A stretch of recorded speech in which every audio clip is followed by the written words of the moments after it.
Romans 1 verses 13 to 19 in the English Standard Version, ESV, reads as follows. 13. I do not want you to be unaware, brothers, that I have often intended to come to you, but thus far have been prevented, in order that I may reap some harvest among you as well as among the rest of the Gentiles. 14. I am under obligation both to Greeks and to barbarians, both to the wise and to the foolish.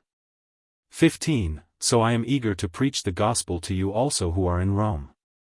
16. For I am not ashamed of the gospel, for it is the power of God for salvation to everyone who believes, to the Jew first and also to the Greek. 17. For in it the righteousness of God is revealed from faith for faith, as it is written, the righteous shall live by faith. 18. For the wrath of God is revealed from heaven against all ungodliness and unrighteousness of men, who by their unrighteousness suppress the truth. 19. For what can be known about God is plain to them, because God has shown it to them. Expounding upon these verses.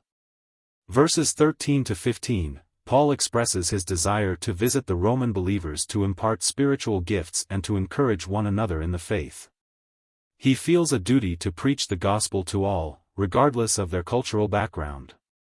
Verse 16, Paul declares the gospel as the power of God for salvation for everyone who believes, emphasizing its availability to both Jews and Gentiles.